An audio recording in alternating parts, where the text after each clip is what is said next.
for most intervention specialists. This meeting is being recorded. Oh, Sorry. or Title I reading teachers or whatever it is, to be able to give the amount of instruction that I'm providing is necessary for them to make that kind of progress. And I think that's a discussion for our district and probably a lot of people's districts of how do we do that?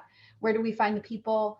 How do we get people whose jobs aren't constantly interrupted to be able to provide that intense, ongoing? I mean, the kids that I'm seeing right now, I see three days a week for a half hour during school and then 2 hours outside of school for me to be able to provide what they need to make the growth.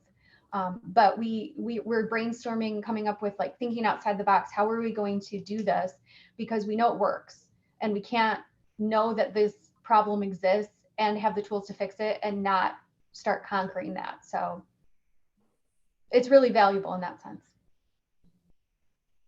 Carla, how much time did you say outside of school for the small group? I do 2 hours a week. I do twice a week for an hour after school, and then 3 half-hour sessions a week. And you said that you're the curriculum director. Are you teaching to those students solely for the purpose of the practicum, or is your day with instruction? Are you teaching primarily? I'm sorry. I don't normally work with small groups in this role. I work more push-in and coaching. So this is a special circumstance for the practicum. And do you, is there a second practicum that you have to complete for the IMSE? No, it's all intertwined. So you completed it basically within 1 year? Right.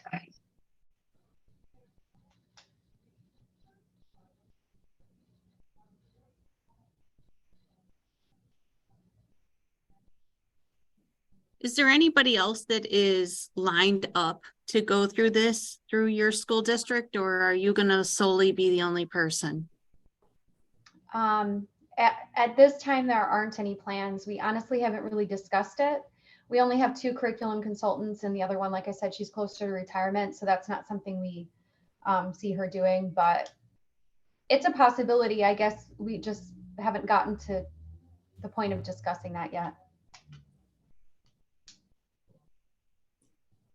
I will say that Washington Local is, their hope is that in the coming year, they will have, Carla will service 2 schools, and they have another coach that Carla mentioned will service 2 other schools. And then they're hoping to hire a 3rd person for the remaining 2 schools. So each coach will be supporting 2 schools in their district for a total of 3 coaches. That's the hope for next year in the fall. That hasn't been board approved yet, though. So. Yeah, it's just in the planning, hoping stages. Yeah, and it's likely that if we were to hire another person, that might be the route that we go. And maybe it won't be through IMSE. It might be, you know, my thinking is maybe it would be nice to have us go through different routes so that we have different skill sets and different knowledge to bring to the table. If that makes sense.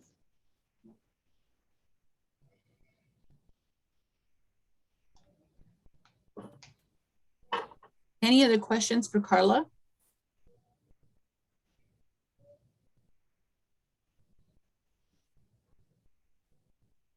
Thank you, Carla. I know Washington Local is very fortunate to have her and her dedication to this whole mission. Just the amount of time that she's spending after school hours, you know, whether you're compensated or not, that's still, which I think is wonderful that she's being compensated, but that's still time taken away from her family. So this is a big commitment by whoever decides to go down this path. I will say that the people that I have talked to that are kind of in the same spot Carla is, say that it was well worth it. They're glad they did. It was a beast to get through, but they don't regret it. Okay. The second gal I have is Christy Schiniver. She works for Swanton Local Schools as their literacy coach. So Christy. Do you want to talk about kind of the path that Swanton, and I see that Laura's on as well, their curriculum director, Laura Gherkin, is also on, and Christy Moulter, the building principal, is also on today. So please, ladies, all feel free to join in on kind of where Swanton is in this whole process. Christy's going to kind of share where Swanton has come. They've been very fortunate in some of the things that they have been able to be part of. So Christy, I think I gave you screen sharing ability. Did you? Okay. Right. 1 second then. Screen share.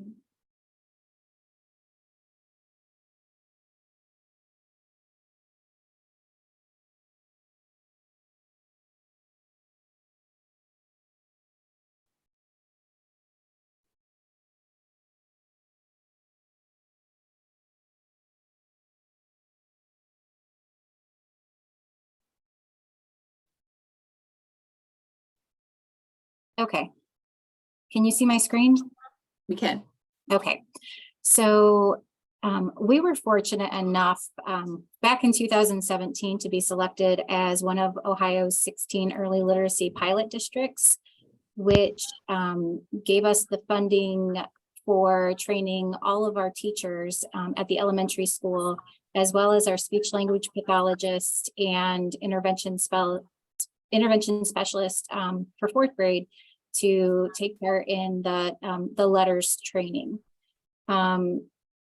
We have had great support from district leadership in that we have sustained the literacy coaching position and able to, after I had become a facilitator for letters, to be able to do that work with new teachers.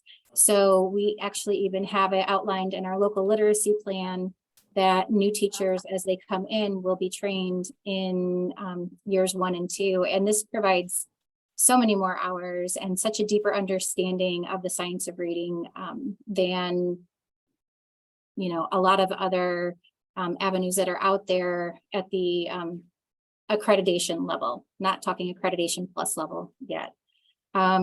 So, you know, it's 48 hours just for year 1. And then if you total year 1 and year 2, it's 96 hours of professional development. So it's deep learning. There's a bridge to practice involved in that too, so that teachers are applying the knowledge that they're learning.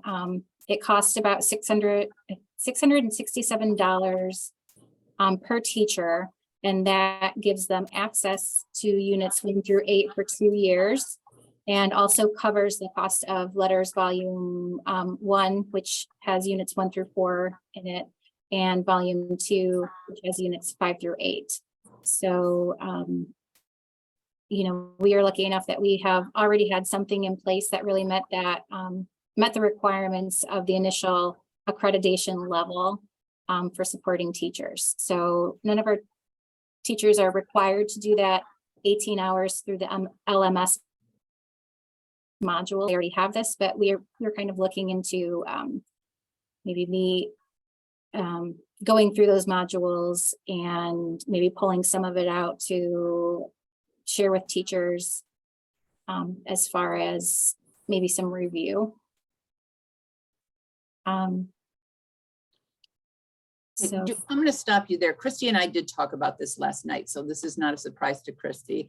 But I thought this might be a good time, we did, to pause and kind of think about what is your plan for meeting the 18 hours of PD for, all right, K1 needs to be in place by the beginning of this next school year. And then we'll move on to 2-3 next year. So you've heard that Swanton is using letters to meet that, which goes way over the 18 hours.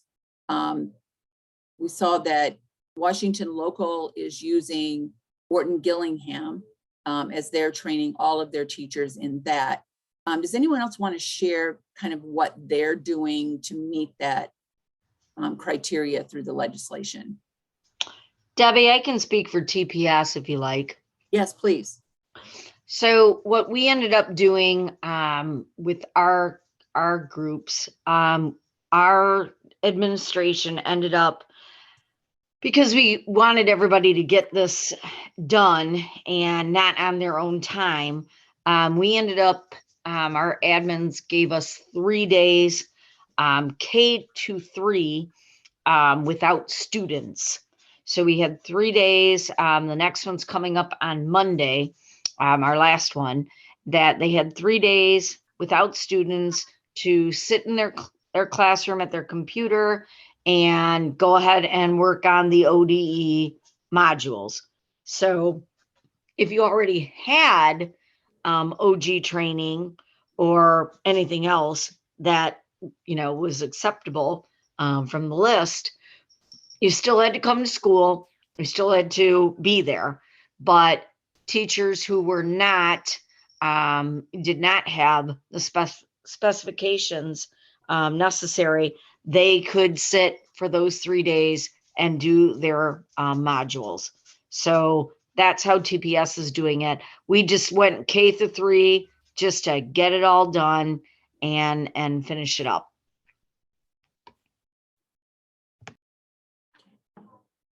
Thank you for sharing that, Maria. Do you have plans going forward of how you're going to support that learning? I'm just curious, or is your district in the process of kind of figuring that all out? Oh, we are so in the process. Yes. No Yeah. plan has been completely formulated. Understand. Yeah. Thank you.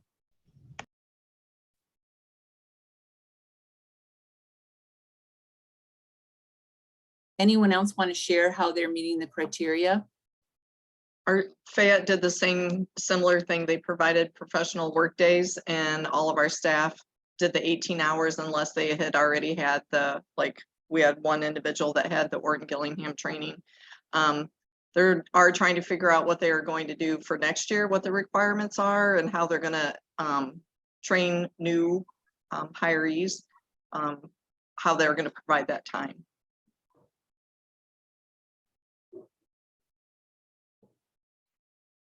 I can share, BG.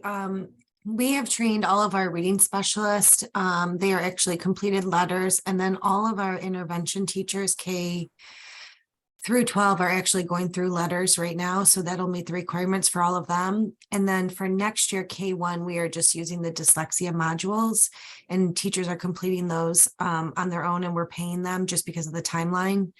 But then next year, our professional development days will be to go back through and kind of do a face-to-face kind of more in-depth training with that K1. And then we'll start with 2-3 with the Ohio modules.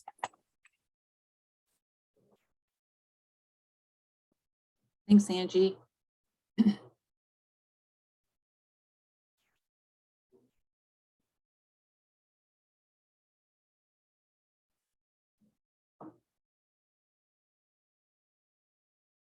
I'll just speak for a few districts. Through the Northwest Ohio Educational Service Center, I hosted facilitation days, and many districts in our area sent teachers to the ESC, and I did it in 4 days, which was a crunch, but helped facilitate that for quite a few districts in our area. They sent their K1 teachers and had it here at the ESC. Also, if there were any ed consultants assigned to buildings in our 23 districts, I know we're helping get their teachers through in their buildings. I also did office hours, and for those that were maybe completing them on their own, and then they would touch base with me throughout. So that was in Northwest Ohio. Some of the districts that are not represented here today were using those services. I'll follow what Dorothy said, is that I offered open office hours for those that were completing them by themselves, so that if they had questions and that we were available to answer them. And I broke them up into modules. So we would only talk about maybe the first 3 modules the first day, and that's how we're going through it as well. And we're ending that the first week of June. So we met 5 days.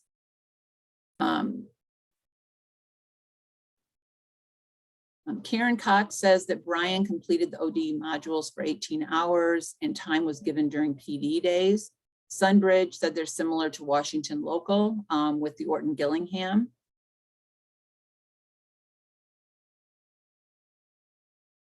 Anybody else have a plan for how they're going to, because these modules came out so late, right? They weren't even available until December, and a lot of the PD days had already been planned throughout districts, which made this really difficult. And so we're seeing now what districts are having to do is, teachers are having to do that on their own. You've given them days off and all of that. So does anybody have any thoughts of what they're thinking about as how they're going to support that learning next year? Okay, Angie from Bowling Green shared that they're going to go more in depth next year and actually build that into their PD days now. Anybody else have plans on how they're going to go back through so that it may be more meaningful and actually impact instruction to our kids?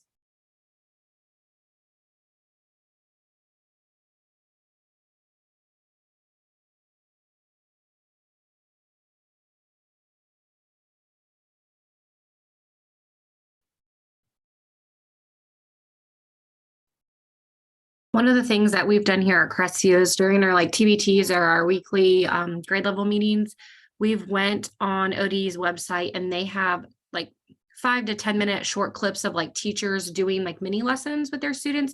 And so we've kind of watched those or had the teachers watch them before coming to the meeting. And then we talk about it, or how can we implement that across the different disciplines? So especially in 4th and 5th grade, one of the videos we just recently watched a few weeks ago was about vocabulary. And so we talked about how could we change some vocabulary instruction in science and social studies to help support what the ELA teachers are doing with their vocabulary words, and kind of walk through that process and have the teachers share different ideas just so that kids are seeing it more in other subjects than just ELA. So that's something that would be quick hitters that you could do throughout the year if you don't have PD days built in, or throughout the school year that you could have teachers. Those video clips are really nice, and we've watched almost all of them by now, and teachers have found them useful.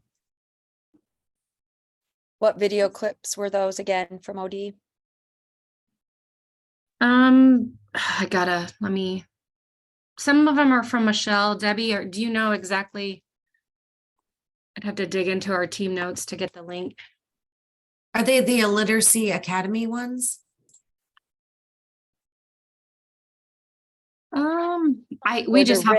They had some RIMP videos that had some, were they those? We've kind of used a little bit from everywhere. Some of them were from the Literacy Academy.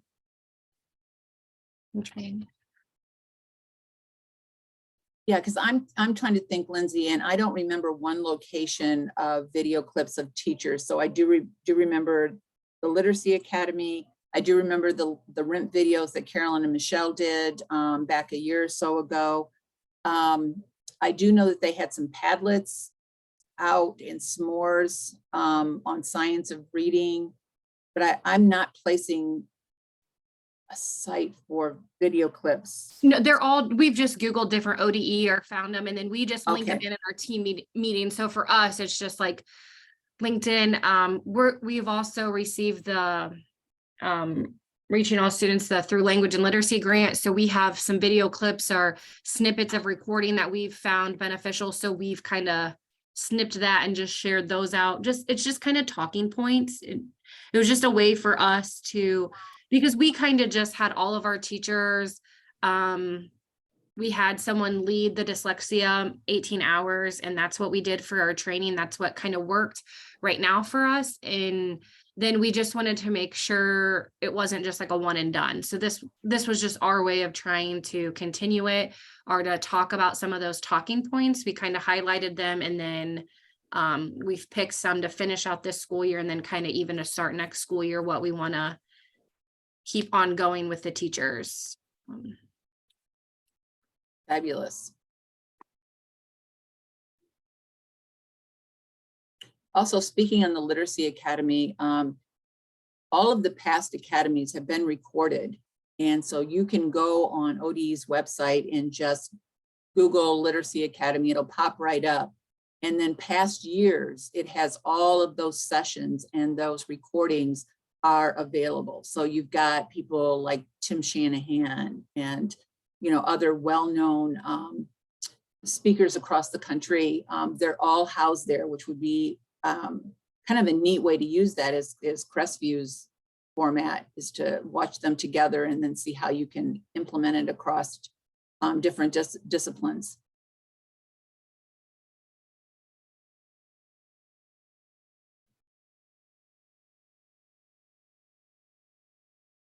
Any other thoughts on this? I love the idea of going back and reviewing this information over and over because especially with letters, there's so much in the modules and in the learning that it's really hard to, you know, go through units 1 through 4 and have tried everything. We had put together a survey for all of our teachers that have already been letters trained in order to see what they'd like refreshers on. And much like Crestview, you know, after looking at the data that we got back from that, a lot likely can be done just during TBTs at different grade levels to do some little mini review sessions versus, you know, everything being a big topic to have to do on a PD day. So Christy Moulter and I looked at that together and kind of try to come up with a plan for going forward with those things. And some things may just be one-on-one coaching that they might receive in order to review some of that. So, and we included not just letters, but also that whole assessment piece as far as our tier 1 and tier 2 screeners. Thanks, Christy. Dolores Swineford says that they hosted Orton Gillingham training in August of 2022. They provided a small stipend for teachers who went through the training. They just have grade 2 and a few grade 3 to do the dyslexia training yet.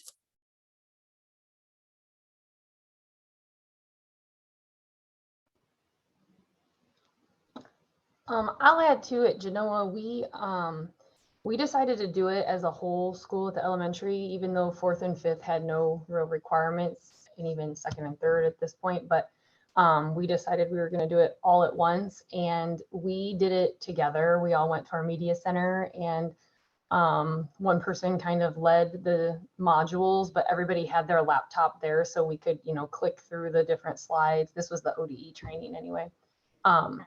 So everybody could do the little quizzes and mini checkups and stuff as we went through the training. And initially there was a lot of pushback. People did not want to have to do it together. They want to be able to stay in their room and probably not actually do it, cut lamination and do other things while they listen to the videos. But after our first day, we ended up having, I think, 2.5 days where we were without students that we added into our schedule, like we had bank time or whatever. So we just had a no school day. And after the first day, everybody was loving the format and everybody said, this is exactly what we needed. We would never have paid this much attention or gotten this much out of it if we were in our own classrooms. And it just led to so many great conversations as a whole school or as a whole staff about, you know, what we're doing, how we can do it differently, what this grade level can change to help the next grade level. And I mean, we were really discouraged going into that first day because of the pushback we got, and then it ended up being really great. So if you haven't started yet, or you still have time to go, I would say maybe consider a format like that because everybody really appreciated it in the end. Sometimes they just don't know what's good for them, right? So it turned out good, and we're all just, now everybody just has to take their quiz or their test at the end and we're done. So kind of glad to have that done before we go out on summer. Lindsay, did you do that with just your K1? We did it K-5. Okay. So it was everybody. And I think that's where a lot of those good conversations came from. Our upper grades, I mean, this is out of their element. They were really struggling in a lot of it. But, you know, we did it together. It was fun. Everybody supported each other. Honestly, I felt like those 4th and 5th grade teachers appreciated it more than anybody because it was so unfamiliar to them. And they really did see the benefits for them as well. It wasn't just, you know, applying to us in the lower grades. So it was good. I think Lindsay brings up a really good point with our 4th and 5th graders, because I don't know what your data is showing. But the data that I have seen and the people that I have talked to is they're extremely concerned about their 4th and 5th grade students. And their teachers are saying that we don't know what to do. And so the fact that you're having your 4th and 5th grade teachers go through that, I would think would be helpful into creating a path of how we're going to support all these kids who are really struggling. Probably they may have struggled pre-COVID, but COVID certainly didn't help. And so now we have a crisis in some of our middle intermediate grades of large numbers of students who are not reading. I know I was talking to one district and they were having many 4th and 5th grade students who couldn't even read simple CVC words. And so what do you do about that, especially when you have 4th and 5th grade teachers who don't have this kind of information and don't know what to do about it?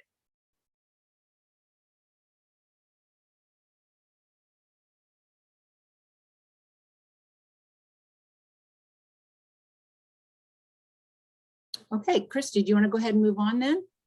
Sure. To your question though, I was thinking about one of the things that our district did. Our district did support getting Orton Gillingham training through IMSE, the Institute of Multisensory Education. Just this past summer, there were intervention specialists at the middle school levels that were trained in that as well. And we are very lucky also to have an intervention specialist at the middle school who is just so very hungry for that knowledge. She is working on a reading endorsement, which will have that dyslexia certification when she completes it. So wonderful. Yes. So we're but okay, so then now as far as that accreditation plus level, we are really in the early stages of making decisions on that. So this is merely brainstorming and ideas and information that we've sort of just kind of put together so that we can make decisions. So what you're seeing in this document is just a lot of information that I found on the website. I won't go deep into Orton Gillingham because I know that that's already been talked about with Washington Local. So, but we do have some interest. Our plan, what we really would like to see is teachers who are actually working with students, providing those tier 3 interventions, get that certification. So we've looked at Orton Gillingham and Wilson Reading System. Wilson Reading System isn't appropriate for like K1 yet. So, you know, in looking at our Orton Gillingham might be more appropriate for, you know, those beginning grades. So we do have some interest from some Title I teachers and intervention specialists. So in looking, the thing about Wilson though, is that they are very, very specific in the criteria that for the student that you select for your practicum. The student has to be in 4th grade or up, and they also, or they have to have been retained in 3rd grade, if that is your, you know, your practicum student. Looking into the price, after the initial training, which there are a couple different prices on that, depending on whether the training's done through the Wilson Language Training or an accredited partner, you're looking at around $700 just for that, and that doesn't include your materials. Unlike Orton Gillingham, when you do that 30-hour initial training where materials are included, or much of what you already need, at least as far as teacher manuals and stuff. Wilson, you have to actually purchase your materials and have them they like you to have them before you do your training. So that's just something to think about. And then you have to have been through the Wilson language training. And we were looking at, steps 1 through 6, which would be, starting with closed syllables and, building up through the sequence. Let's see here. The cost for the practicum was then $2,950, and that included the 90-hour intensive instruction online course. There's, a big time commitment, again, 12 months to complete the online course and practicum. They'd like you to do it in one school year if you're doing it in your district. 65 lessons with a lesson plan written for each lesson. They have to be observed 5 times. Teaching the practicum student, and the student, again, must be entering 4 through 12 or repeating 3rd grade. And there's more on the website. They put a link in there. They're very specific to the percentile, the minimum, reading level. So, you have to actually show the need. And then you also need materials such as the WIST, which is their Wilson, it's sort of like a phonics screener or in decoding survey, is how I would describe that. But that's sort of what you use to show some growth, I believe. Also, I think you have to have done your Wilson language training within the last 5 years, or you would have to repeat that so that it's fresh. So let's see here. Some of this is just information directly from the website that you're seeing on my screen here. But just, so that all the details are here. It's again, I want to point out something that you're seeing on Christy's screen right now is that the registration is currently closed. We had some conversation about this earlier, is that a lot of these programs are already at capacity. And so having a process and getting people ready to enter those classes as they become available will be pretty critical. So on this particular series that Christy's highlighting, they are going to reopen it in the summer. My guess is that those will fill very fast. You can see that there's a link to get on the waiting list. So making sure that you're ready with the PO or whatever you need so that when their number comes up, so to speak, that they can register right away, so they don't get closed out again. I anticipate they'll all close out. and that is something that I talked about with Christy Moulter, our elementary school principal, also, that we will have that PO ready in place so that when registration comes open, we can get our teachers who need that initial training before they can even do any type of practicum ready to go. We do have 2 teachers, our K1 intervention specialists and Title I teacher that are registered for the Orton-Gillingham initial training. And one of them might actually be interested in doing, the practicum for that accreditation plus level certification. But that's a similar situation with the Orton-Gillingham as well, that right now theirs is also closed, and they also, let me see here, I don't know if I have that information in here, but again, a wait list. And I don't know if theirs opens up in the fall or not. So Chrissy, are you referring to the MC one? Is that the Orton-Gillingham through MC or just Orton-Gillingham Academy? MZ Okay. is what we were looking into. Yeah. They open up August 1st for their practicum. And if they do get full, there's a fidelity course that you can take kind of as a bridge, and all the cost of that and the hours you do for that fidelity course roll over when you do get into their practicum. Because I'm working with them, because I'm bringing that to the ESC again in June, and that was one of the questions. So I talked to their rep, and that's what they suggest. If you don't get in right away, do that fidelity course to keep, current. And then once you get into the practicum, all those hours and the money for the fidelity course rolls over to the practicum. Well, thank you for sharing that. That's great information. Dorothy, so when you say you're bringing it to the ESC, what exactly are you bringing to the ESC? Is it courses so people can get certified, or what is it?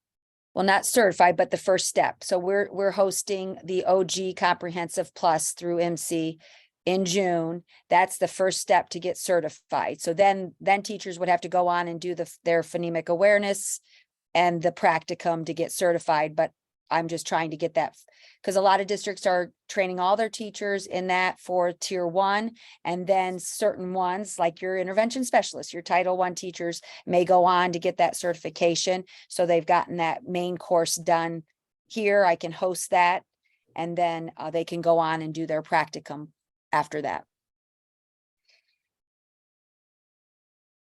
Fabulous. Mhm. And I So think I have a Christian- teacher from Swanton coming. Wonderful. Whoa. Nice. So Christy, have you chosen the path that you are hoping to go on? I know none of yours has been board approved yet, and you're all going through this whole thing. So do you know, have you selected or the pathway that you're going to take?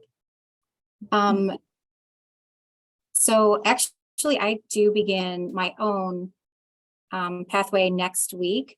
I am doing something different. It's a 2-year commitment. There's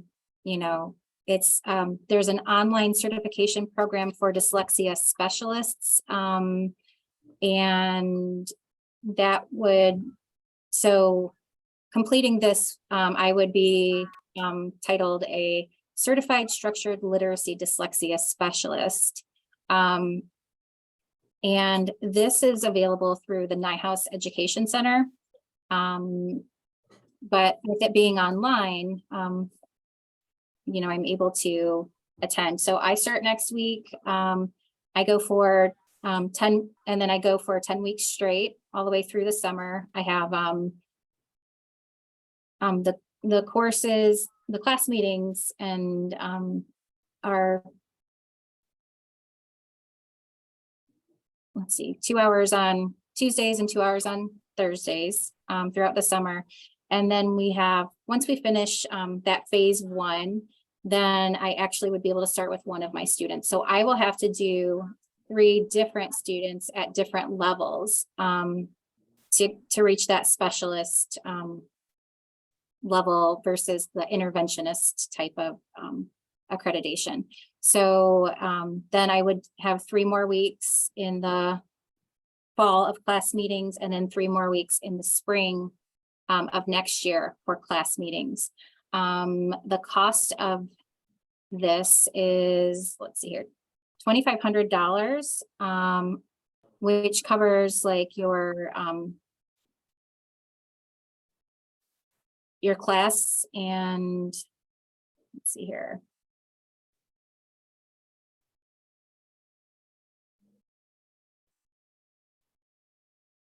We have some notes.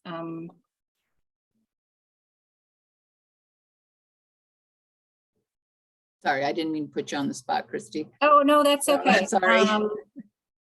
So, I mean, that basically covers the class and the, the practicum stuff where, I would have to record myself doing a video or doing a lesson with a student, to show where I'm at in their program. They actually have their own program that was written, Concepts in Literacy is the curriculum that they're using, and it's based in Orton Gillingham. So I'm hoping that maybe I might bring back a couple extra additional strategies to, help when, we're not making the gains that we need to make with kids. I'm also just really hungry for that knowledge of what do we do with our most struggling readers, like our most severely dyslexic readers. I'm really hoping to, find a deeper level of knowledge. So in this, and it's a huge time commitment. I need to put in 150 hours with students between the 3 students and have to get to a certain level in my program. One of my students will have to be in grades first, second, or third. My second student would have to be in any grade 3 to 5. And then my third student, I have a choice of anywhere in grades 1 through 5 that I can pick. So, Christy, we have a teacher in BG that's going to be starting too, Sarah. So you'll have to be on the lookout for her. She's pretty amazing. But I also want to say, I have had personal experience with NIHouse watching from the perspective of watching someone who's been trained through NIHouse. They were actually trained through BLS. And I know they've made some changes to BLS, which is now what you're going to be trained in. It is unbelievable the different level of knowledge that you get from something like this than just getting Wilson trained. I feel like Wilson training, now that I'm learning more, is like a Band-Aid. You learn a curriculum, it's great. But then when you do something like the NIHouse work or some of the other accredited programs, you really get to understand why Wilson works so that you can make those shifts during the instruction that really impact those most significant dyslexic students.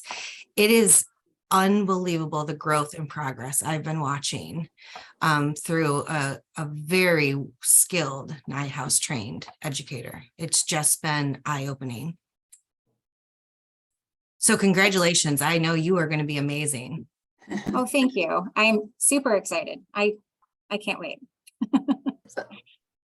Thanks for sharing that, Angie.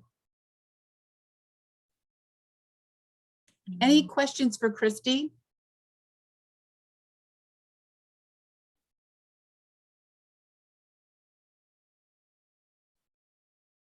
Okay, thank you, Christy. Swanton is lucky to have you, and I'm really anxious to see all of these different trainings and how all of these people are going to come out and the knowledge they're going to have to be able to support teachers. Has anybody thought about what this role is going to look like in your district?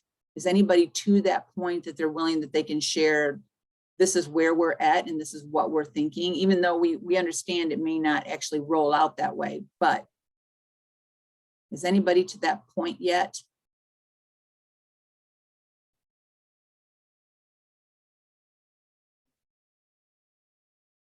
What was the question? I'm sorry. When you're thinking about this person who is certified, so they've gone through the training. So, if we look at like Carla, who's going to be finished in a few weeks. Now, when starting in the fall, what is her role going to look like now that she has this special certification? Like, how are you planning to use these people in your district? Okay. I can tell you what we're doing for Sylvania schools, if that helps. I don't know. Yeah, love to hear it. I love hearing what everyone else has done because I've learned so much from this group and from the other curriculum directors. So we keep creating a plan and then scratching that plan, creating a plan, then scratching that plan, and then hoping that Santa Claus is going to come with money, because every time I create a plan to get to go through, our treasurer says, not going to happen, Melissa. So we're back to the drawing board. So I'm like running in circles, and I apologize for coming on so late. We had a parent issue, but we are having some people complete their practicum in May. And the goal is to use some professional learning time to kind of facilitate more PLC-like meetings where they can talk about evidence-based strategies when they had any screening, any students that have been screened with red flags. So like an ongoing, almost kind of like a clinic where we have our own people just talking about our core instruction, what they can do to support the core instruction in terms of reading deficiencies. But then when they have a dyslexia screener that raises red flags and those symptoms, that person who has undergone that practicum can then provide some hands-on evidence-based strategies for the teachers to implement, like a teacher toolbox.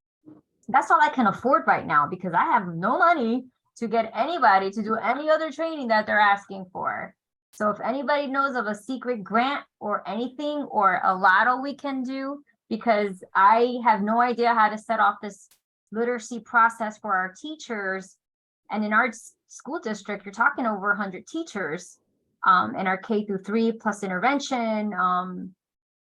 So I don't know. I'm stressed to the max. I can't, I keep running out of hair dye because my grays are coming back fast and furious. So I'm just putting it out there for everyone to know.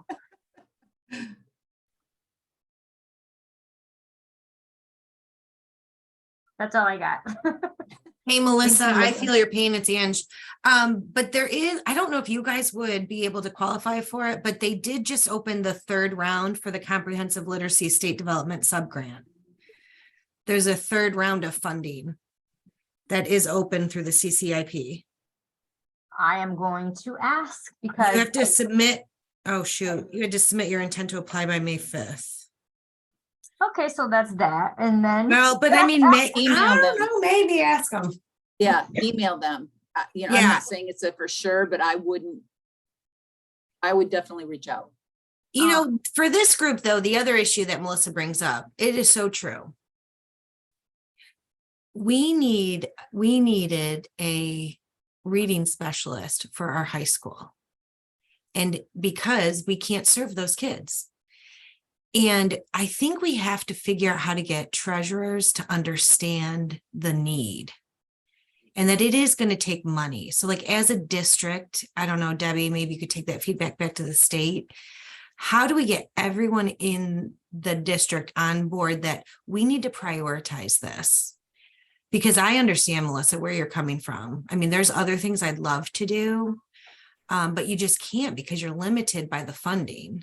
But if this is truly a priority, you know, it needs to be a priority for everybody in the district. And so I don't know if maybe speaking at, you know, treasurers conferences and things like that might be an avenue that needs to be thought about. I mean, That's really- I constantly cite the law and we tell them we're trying to be compliant with the law, but that hasn't made any moves in terms of money coming our way. Yeah. Angie brings a really good point. So do you, Melissa. Like, so I will take this back.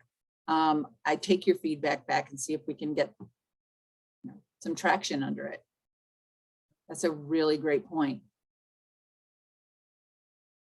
Okay, I wanted to share something with you as well. I'm going to put it in the chat. It's also already in the Padlet.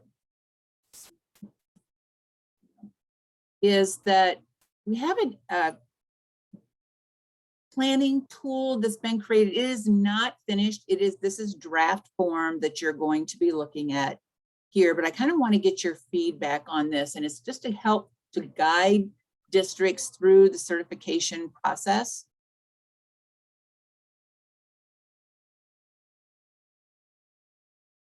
Mine up here. So it looks like this.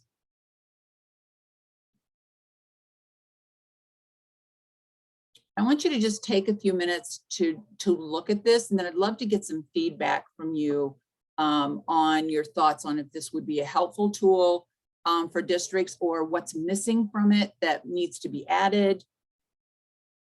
So let's just take a few minutes, maybe 5 minutes, and look over this document, and I'd love to have your feedback on it. Is everybody able to access it? Mm-hmm. Okay.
Has everyone had enough time to look at it, or would you like a few more minutes?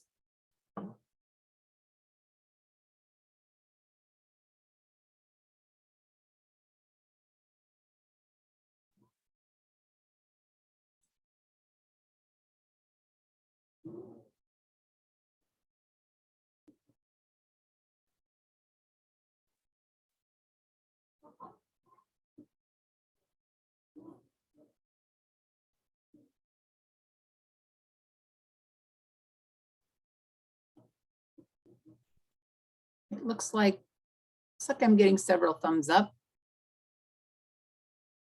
What do you think this would be helpful for you to use in your district? Or is there something missing that you'd like to see?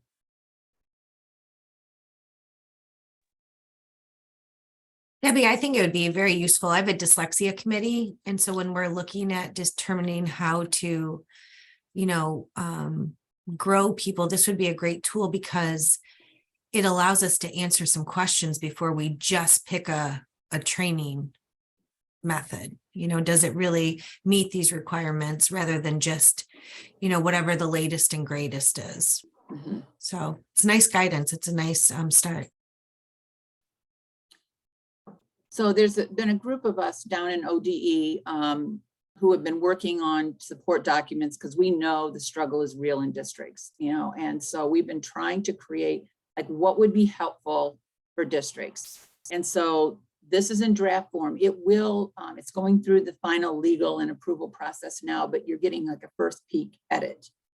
But if there's something that can be added, or if you can think of ways that you can use this, we would love to hear it.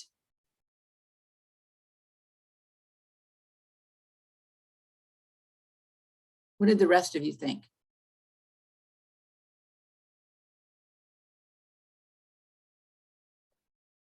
I agree with what was said before. It's so important to kind of look at the big picture and work your way backwards. And I think so many districts are in such a hurry, or just because of all the requirements, they're just like sending teachers here or there and not really looking at the whole your whole system and what you already have in place and where you want to go. So I think a planning tool like this gets that thinking of the bigger picture and work backwards instead of just, like you said, throwing teachers here and there and not really having a plan in place. Mm-hmm. That's true. Mhm. Debbie, do we have anything similar to that to even support the local literacy plans with the MTSS? Because I think this is a great action planning tool with everything there that would also help intervention, all of the other subgroups that play into this, understanding their role with an MTSS approach when it comes to the legislation. We still get a lot of teachers in all areas not understanding how to respond to a parent that says, I think my child's dyslexic, the screening. And what we're trying to look for is what is the appropriate script? What is the appropriate response that is aligned to the law, but aligned to what schools have to do? Because once a parent hears, okay, you have to assess my student, my child, it goes right to a school site, but there's so many other steps in terms of where that child is at with that layered approach. Is that child in reading? Have they gone through whatever IAT or similar process like that in their school? Sometimes those things get skipped and it goes right to that. So what we've been looking for is kind of what does it go to response, that a script that teachers can all have to say to respond when a parent says, I want my child screened, or without, again, because it's kind of like when autism first came out and the ruling for that and how it's snowballing, I think, because it's such a big tag word right now. So I think we were also looking for something like a tool like this to help that with all of our different groups. And again, an appropriate script and response by law to say, when a parent says this, what should we say that's true and doesn't put anyone on the spot? Like, oh, now they're just gonna go call that school psych and say, why haven't you done this or something? I know that the state is working on their MTSS process. Because we do have a lot of questions around that. We also have, let's see, the parent site through Ohio State for parents and families to help with communication to families. I did put the link of that on the Padlet as well. Thank you. It's going to be very difficult to have a one-size-fits-all script because different districts are going to have a different processing. Right. But the whole intention of the dyslexia legislation is to prevent more identification. It's a prevention-based legislation. It's not to identify more kids. It will eventually, once we go through, these initial years, it will become like a kindergarten screener because we won't be doing it like we're doing now, where everybody has to be trained and everybody has to be screened. And then parents will always be able to request. So after that request is made, and then how do we prevent the panic, I guess, so to speak, with parents that they want their kids identified, say they're identified. So what are we going to do with them? They probably need an IEP. That's kind of where in parents' heads, because that's all they know. And so you bring up a good point, Melissa, about what is our talking points going to be so that parents understand that that's our last resort, is going to a testing scenario and to be identified for an IEP. That should be the last resort. And that's the whole point of all of this teacher training requirement. I'm going to pass that on, Melissa, as for them to be thinking about. Does anybody have a protocol that you're following on how you're communicating with parents? We're working on a parent handbook for this, but it's going to be MTSS with the dyslexia conversation included. But the handbook for parents that you mentioned, Debbie, it clearly states in there, the one that's created with OD and Ohio State, it clearly states in there that it is not the role of the school to evaluate for dyslexia, that needs to be done by a specially trained person, and that we are only screening to provide the right supports within the district and within the school setting. So I think that was a really important takeaway for me when I saw that. To piggyback off of that, Angie, those are some of the same things that, we are telling parents, but emphasizing that the intervention strategies that we are using will work for a student whether they are diagnosed with dyslexia or not, to encourage them or assure them that the things that we are doing are to help them get back on track regardless.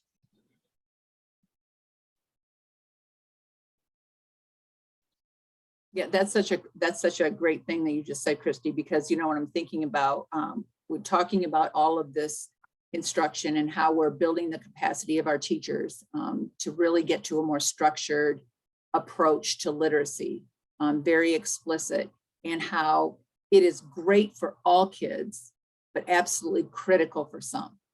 And so, taking that burden off teachers too, that they've got to have different ways that they have to teach kids based on different disabilities, is that this is going to really help all kids to close that gap. But it's actually critical for our kids with dyslexia. We also did create a Padlet with our Partnerships for Literacy team that has a ton of resources for parents, not just for like things in the community, like what's going on at the library, but it also has information about our structured literacy programs, like Haggerty and the CKLA that we're using currently. And then we have another tab that's just dyslexia. We have things on there for, how to help your child at home, because that was one of our goals for Partnerships for Literacy, was language and learning at home. So we've gotten We even created a QR code and put it right into our parent letter that we send to parents when they are identified as having dyslexia tendencies through the screening process. So, so that parents have those resources. So it's just another little piece of communication and trying to get information out there so that things aren't so confusing to parents. Thank you.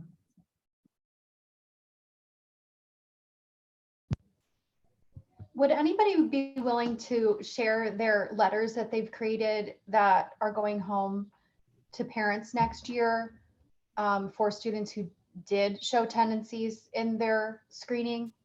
We haven't created those yet, and I would love if we could kind of share resources. Debbie is going to add the document that we were looking at on the screen earlier. That's actually Swan Elementary School's screening process document. And that last section was just sort of, maybe our brainstorming about what we're doing for certification needs. But the rest of the document goes through our process as well as has links to a parent letter and that right in there. Thank you. You're welcome. And some of those letters we actually used this year. We kind of started I guess a pilot, if you will, to go through our process with our kindergarten and second grade. And then we ended up doing the screening for third grade also, just because when they go to fourth grade, they wouldn't have that. We knew that there was kids in need in third grade, and we felt that we really wanted to get a better handle on it and know our numbers going into next year. So then next year we'll just have to do K and 2 again. And then after that, it would just be kindergarten and any new students or requests that hadn't had the screening. So we have been through the process a little bit to give us a little bit more knowledge and comfort going into next year. We were fortunate enough to already have a screener in place that was on the approved list. So that's why we were able to do that. And we just really thought that this would kind of help us think of all of the things and work out the kinks before we were sort of held to the letter of the law. So. Has anyone considered, because I've been thinking about those letters too, has anyone considered though just infusing that information within the RIMP letter that we already send? Because if you think about it, every kid that's going to need the tier 2 screener is already going to be on a RIMP, at least for K through 3. So why send an additional letter that sends up red flags of panic when everything they're asking for is already in the letter we send for the RIMP, with maybe some minor adjustments here and there with some additional information, but it already identifies the interventions that they're going to receive, which should be aligned with the science of reading. It already identifies that they're going to need a tier 2 screener under the dyslexia law. I mean, it doesn't, that's the part I guess you would have to add, but they already flagged. Do you know what I mean? So they're automatically going to go to the tier 2 screener. So I don't know why we send an additional letter. I don't know why we just don't infuse the information in the RIMP letter. Is there anything I'm missing though in that thought process? We had that conversation. Part of it was the timing this year, because like for kindergarten, you're supposed to wait until after the middle of the year. Whereas the RIMP has to come within, the 30 to 60 days or whatnot. So it's a little bit different and a little bit more focused, I guess. So funny, Angie, we I had kind that of did. Oh, No, go ahead, please. nope, I was just going to say, I tried to create some templates for our districts, and I based it off of like the RIMP, the whole process with the reading diagnostic for the first through third grade, and then varied it a little bit for the kindergarten because it is different when those letters might come out, and included that the dyslexia information, because it really is. I mean, a lot of us have had this process already in place, and now it's just, tweaking a little bit or focusing more and actually using good data that helps us determine what kids need. But yeah, I incorporate the templates I made for districts. I incorporated it into kind of what you would have already been sending home for the last several years. So Would you be willing to share those and we can put them on Padlet? I'll have to look at them again. I'm not sure how great they are, but but it at least is an outline, you know, but yes, I can share those. Thank you. We actually had the same conversation at the state, a lengthy conversation on this very same thing, because I'm thinking for our kindergartners. So this is their first experience with school and they get flagged immediately. And now parents, families, kids are all excited about school. Then they get a letter shortly after they enter that, wow, your kid is struggling and this is what we're going to provide for them. A few months later, they take the dyslexia screener in January, and here now I'm getting a second letter about my child is struggling and how devastating I'm feeling that could be for a family. And how do we make that a little lighter, but yet get the message across of all this? All we're really trying to do is tell them the supports that we're going to provide around your child so that, you know, we can support them in every way so that they are successful. But I'm worried that it's not going to come across that way, is that like that all that excitement is just going to really be difficult to keep that up when you're getting notifications about how your kid is really struggling. So we had that very same conversation, is about why don't we tie that in with the RIMS? I think that's going to be really tricky because I don't know who was talking about it earlier, but once we send those letters home, parents are going to be freaking out because they're going to think that, one, we should evaluate them for dyslexia, or two, they need to go pay to get a dyslexic, diagnosis. So it's going to be really, like, I think a learning curve for all of our districts to figure out how to handle that. But somebody had said something about like, we can't diagnose dyslexia and things. And I actually interpreted it a little bit different, because in the guidebook, it says that we can use the word dyslexia to just describe students who aren't learning to read, at the expected time, or, a little bit more freely than we had in the past. And we've had some, because it was kind of like a bad word for a long time. Don't use it, don't say it, So even some recent IEPs that I've been a part of, or ETRs, some people, school psychs have taken the Yale online course for what is the book? I'm sorry, I'm drawing a blank. It's Sally Shaywitz, Overcoming Dyslexia, like Yale course online. And so she felt more confident in actually using that word during discussions, and that parents shouldn't necessarily go out and get a diagnosis from another. Spending that money won't change any of the services that we're giving, and that kind of discussion. So I think that word we're going to have to all get a little bit more comfortable with it, because it's going home on paperwork. And so we need to know how we're going to, address that. And what she said before about us providing supports for all students, but also, they work for everyone, but especially those with dyslexia. I think that's where it's going to help. But I think in my district, it might not be as much of a problem as maybe Sylvania, or districts where parents might have more funds to go get an outside diagnosis. And I think that's going to be a real shame if people go out and do things that aren't going to change the services that we're doing that cost them out of pocket. So I think what you're saying right now is true. And I don't know how we're going to handle that when they start getting these letters home that have the word on it. I think that was the point of the parent guidance, though, that we still provide those services, and that's the important piece. But districts do not really, I mean, I'm an administrator, and I don't think districts want to get in the business of diagnosing, because you can get yourself into some sticky situations. So I think it's important for staff to use the phrasing, they profile as possibly dyslexic. But if we go around saying, oh, your student is dyslexic, we're putting ourselves at risk as a district. So yes, they profile as if they have dyslexia. We're going to provide these supports and services, but the guidebook does not indicate that districts should be diagnosing it. You can use the word, but I think we should do it carefully.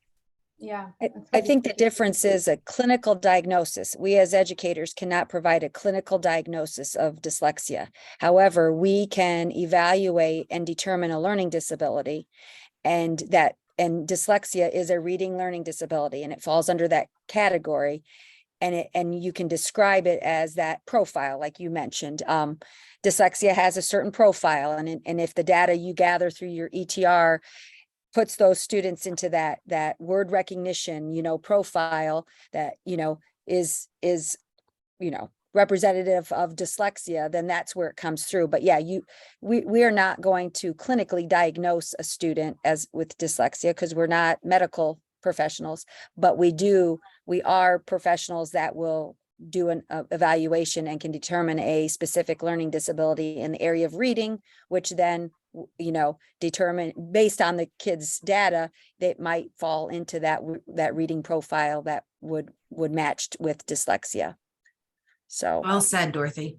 Yeah, definitely. And that's exactly what why I brought up the whole script and screening, because they also use those words interchangeably. So a parent will say, this school district in Columbus said that schools are required to evaluate and diagnose. And then we give the spiel of, we can give you an educational evaluation based on what we do, but we do not medically diagnose. So it always goes from 0 to 60. That's why I was asking for some clarity for parents to put that in terms. Even if we did a small glossary of terms like parent friendly, I know how we read it one way, but parents who are not in education don't understand that. And they use those terms, evaluate and diagnose, interchangeably. And that's kind of what we run into. Then it's put on social media, parent, they're supposed to diagnose and you have rights. And it just goes that. So when Angie says to be cautious, absolutely, because I know that I get the phone calls of, we're going to get sued because you didn't diagnose. And I'm like, we can't diagnose medically. We can screen and we can follow up and give all that lovely stuff that we've just talked about. But that is exactly what I mean. This is what we go through. And it just snowballs into parents not understanding evaluation, diagnosis. I think we need to do a better job of communicating to parents what our students are expected to learn, because I think just like what we're looking at on the screen, we all know what that means, but to our parents, they do not. Like our kindergarten parents, when we say they're struggling with their alphabet, they come back and say, but they know their alphabet. Well, they can sing the song and mumble jumble through, some of the letters, or just like when they're counting and they mumble jumble through 9 through 15. They think they know those, but really they do not know them. And I think I don't know how you would draw the line, but even to communicate to the parents, letter identification is uppercase, lowercase, the sound that produces, correctly writing all of the letters.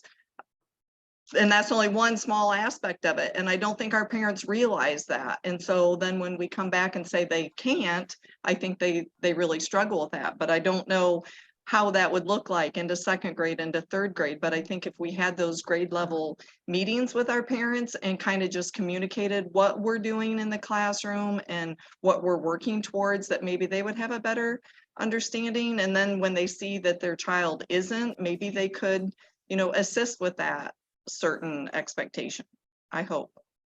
And going along with that thought, I've gotten many title surveys back that one of the questions on there is, do you know how your child is identified for title services? And many of them are saying no, and we're all kind of baffled by, we talk about it, and but that they're coming back and saying that no, they do not know how the child ended up receiving title services. So we know in the future we have to better communicate all of that. And I thought, well, it's all tied into the new dyslexia law, because they're going to hear that term, and we just need to do more communication, even though we think we are. And the numbers that we send home, we think they understand what those numbers are and what they mean, but they don't. They do not know what they mean. And I know we have a lot of teachers that communicate to our parents through Dojo, and that's a quick look on your phone and it's completely dismissed. You were at the track field, you were at the baseball diamond, and you don't have another thought to that. And so somehow, some way, we have to do more to communicate to our parents. What that looks like, I don't have all of that figured out yet, but I know that I can improve in that area.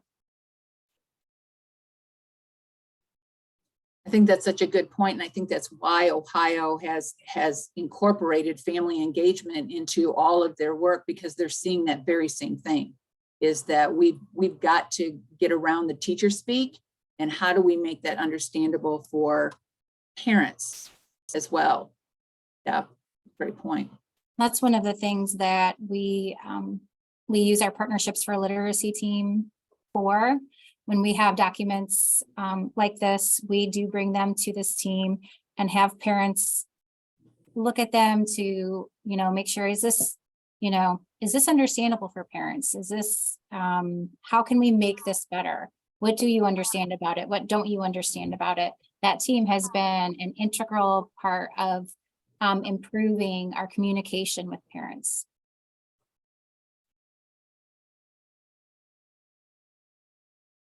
Thanks for sharing that, Christy. So yeah, they have done a lot of work with that. Okay, so I want to value your time. Thank you for all of the great conversation that we've had today. Everything will be linked in the Padlet. The recording will be put up in a couple of days as soon as we get it uploaded to YouTube and that. So that will be posted as well. If you could just take this quick reflection survey, we're starting to put together next year and putting thoughts together as to what it's going to look like in the coming year. So if you put in the comments of things you would like this this group to do next year, topics that you'd like to discuss, format, if you'd like a different format, we'll take all of that feedback. Really appreciate it. But thank you very much for your time this morning, and have a great summer, everybody.